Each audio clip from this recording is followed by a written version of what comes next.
किसी शहर में वरुण नाम का एक लड़का अपनी बहन वेदिका के साथ रहता है। वरुण और वेदिका कॉलेज की पढ़ाई के लिए दूसरे शहर में अकेले रह रहे होते हैं, जिस वजह से वे दोनों हमेशा एक दूसरे का बहुत ध्यान रखते हैं। वरुण, पानी की बोतल लेकर आजा। तुम चली जाओ, मेरे लिए भी ले आना। तुम्हें तो कोई काम बताना ही बेकार है।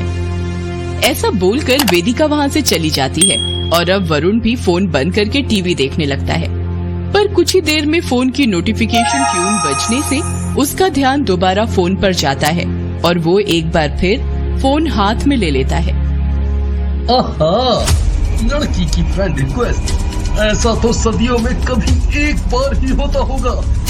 कोई लड़की सामने से रिक्वेस्ट भेजे, देखें तो कौन है। ऐसा सोचकर वरुण उस लड़की की प्रोफाइल खोलकर उसकी फोनोग्राफ और टाइमलाइन पोस्ट चेक करने लगता है। तभी उसके फेसबुक पर किसी का मैसेज आता है। Hello, how are you? I am good, how are you? I am fine, thank you.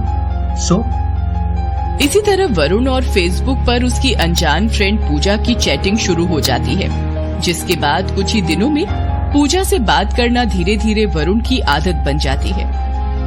Varun सुबह उठने से लेकर रात को सोने तक घर में या कॉलेज में हर वक्त पूजा से ही बातें करता रहता है, जिस वजह से वेदिका को उसकी फिक्र होने लगती है।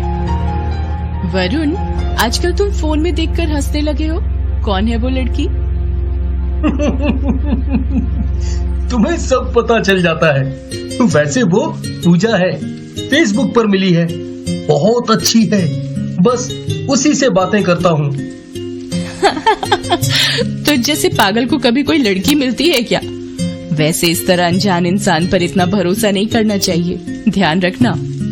ऐसा बोलकर वेदिका वहाँ से चली जाती है, जिसके कुछ दिनों बाद वरुण से चैटिंग करते हुए पूजा अपने घर में कोई इमरजेंसी बताकर उससे कुछ पैसे मांगती है, जिस पर बिना कुछ सोचे समझे भरोसा करते हुए वरुण अपने सारे पैसे पूजा को दे देता है। जिसके बाद पूजा वरुण को मिलने के लिए शहर की सबसे सुनसान पहाड़ी पर बुलाती है। तुम असलियत में अपनी फोनोग्राफ से भी ज्यादा खूबसूरत हो।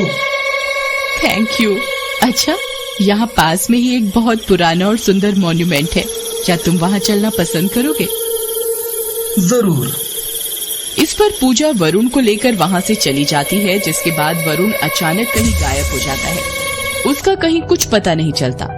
वेदिका अपने भाई को हर जगह ढूंढने की बहुत कोशिश करती है, लेकिन उसे कहीं से भी अपने भाई के बारे में कुछ पता नहीं चलता है। अब मैं क्या करूं? कहां से और कैसे ढूंढूं अपने भाई को? वो ऐसे कहीं नहीं जा सकता। पता नहीं कहां और किस हाल में होगा मेरा वरुण। अपने भाई की चिंता करते हुए वेदिका उसके कॉलेज के दोस्तों से भी पूछताछ करती है, जहां उसे फेसबुक वाली लड़की के बारे में पता चलता है, जिसके बाद उसे पूजा के बारे में याद आता है और वो ये सब अपने दोस्त को बताती है। मुझे तुम्हारी मदद चाहिए। मुझे लगता है ये सब उस फेसबुक वाली लड़की पूजा का ही काम है। पिछले कुछ समय से वरुण दिन रात उसी लड़की से बातें कर रहा था। मैंने उसे बोला भी था कि अनजान लोगों पर इतना अंधा भरोसा ना करो, पर उसने तो मेरी बात ना सुनने की कसम खा रखी है। कुछ नहीं होता, मेरे अंकल पुलिस में हैं, हम उनकी मदद से वरुण को जल्दी ढूंढ लेंगे। वेदिका को अपने दोस्त का आइडिया अच्छा लगता है और वे दोनों उसके अंकल की मदद लेने के लिए पुलिस स्टेशन पहुंच जाते हैं, जहां पहुंचकर उन्हें पता चलता है कि पिछले कुछ महीनों से पूरे शहर में अलग अलग जगहों से वरुण नाम के लड़के गायब हो रहे हैं और सबके केस में फेसबुक वाली पूजा कहीं न कहीं जुड़ी हुई है, जिसे सुनकर पूजा पर वेदिका का शक यकीन में बदल जाता है। इस पूजा ने अगर मेरे भाई को कोई भी नुकसान पहुंचाया तो मैं इसे छोड़ूंगी नहीं। मेरे पास उसे पकड़ने का एक तरीका है। वेदिका अपने दोस्त और उसके पुलिस अंकल को सारा आइडिया बताती है, जिसके बाद उसका दोस्त वरुण के नाम से फेसबुक पर एक फेक प्रोफाइल बनाता है और फिर वे सब उस फेक आईडी पर पूजा की फ्रेंड रिक्वेस्ट का इंतजार करने लगते हैं। इसी तरह कुछ दिन बीत जाते हैं। एक दिन वेदिका अपने दोस्त के साथ कॉलेज में बैठी होती है तभी उसके दोस्त के फोन पर नोटिफिकेशन ट्यून बजती है। इस पर जैसे ही वो फोन देखता है तो उसमें फेसबुक पर पूजा की फ्रेंड रिक्वेस्ट देखकर खुशी से उछल पड़ता है। आ गई उसकी फ्रेंड रिक्वेस्ट आ गई। अब ये जंट लड़की हमसे नहीं बचेगी। ठीक है, अब शांत हो जाओ और आराम से उससे बात करो। वेदिका की बात मानते हुए उसका दोस्त पूजा से बातें करना शुरू कर देता है। देखते ही देखते कुछ हफ्ते बीतते हैं, जिसके बाद पूजा परिवार में कोई आर्थिक समस्या बताकर वेदिका के दोस्त से पैसों की मदद मांगती है। ये तो पैसे मांग रही है। क्या वरुण ने भी इसे पैसे दिए थे? दोस्त से पूछने पर वेदिका अपने भाई के अकाउंट डिटेल्स चेक करती है, जिससे उसे पता चलता है कि वरुण ने गायब होने से एक दिन पहले किसी अनजान के अकाउंट में पैसे ट्रांसफर किए हैं। हाँ, वरुण ने तो पैसे ट्रांसफर किए हैं, पर इसने पैसे लेकर मेरे भाई को गायब कहाँ कर दिया? तुम पैसे ट्रांसफर कर दो और उससे मिलने के लिए पूछो। जैसे वेदिका बोलती है उसका दोस्त वैसा ही करता है और पूजा उससे मिलने के लिए तैयार हो जाती है। अगले दिन वेदिका, उसका दोस्त और पुलिस अंकल सब एक साथ पूजा की बताई सुनसान पहाड़ी पर पहुंच जाते हैं, जहां वेदिका का दोस्त पूजा का इंतजार करने लगता है और वेदिका पुलिस अंकल के साथ छिपकर उस पर नजर रखती है। अपने दोस्त को पूजा के साथ कहीं जाते हुए देखकर वेदिका पुलिस अंकल के साथ उनका पीछा करने लगती है। अंकल, हमें अंदर चलना चाहिए, ये लड़की सही नहीं है, कुछ भी कर सकती है। वे दोनों बिना कोई देरी किए घर के अंदर चले जाते हैं, जहां का नजारा देखकर सब एकदम हैरान रह जाते हैं।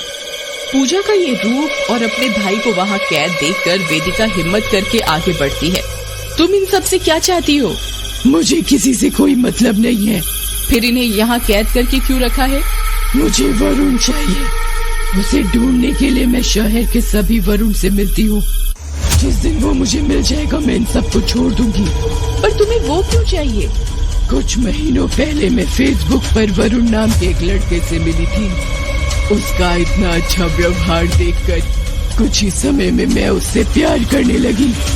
फिर एक दिन उसने मुझसे बोला कि हम भागकर शादी कर लेते हैं और मुझे घर से कुछ पैसे गहने लेकर आने के लिए बोला।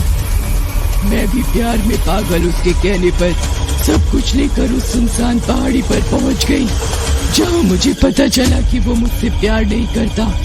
ये सब उसका नाटक था। वो इसी तरह फेसबुक पर लड़कियों को फंसाकर उनसे पैसे लूटकर उन्हें पहाड़ी से नीचे धक्का देकर मार दिया करता है। मुझे मेरा बदला चाहिए। तुम्हारे बारे में जानकर दुख हुआ। हम तुम्हारी मदद करने के लिए तैयार हैं। हम उस वरुण को ढूंढेंगे, पर क्या तुम मेरे एक और सवाल का जवाब दे सकती हो? तुम सबसे पैसे क्यों लेती हो? मैं घर की अकेली लड़की थी, प्यार में पागल होकर सारा पैसा और गहने लेकर भाग गई। इसीलिए पापा मम्मी की मदद करने के लिए पैसे इकट्ठा कर रही हूँ। चुड़ैल की पूरी कहानी सुनकर वेदिका पुलिस अंकल से मदद मांगती है, जिसके बाद वे शहर में सभी वरुण नाम के लड़कों को ट्रैक करना शुरू करते हैं और कुछ ही घंटों में सबको पुलिस स्टेशन में इकट्ठा कर लेते हैं, जहां चुड़ैल पूजा के रूप में वेदिका के पीछे छिपकर सबको देख रही होती है।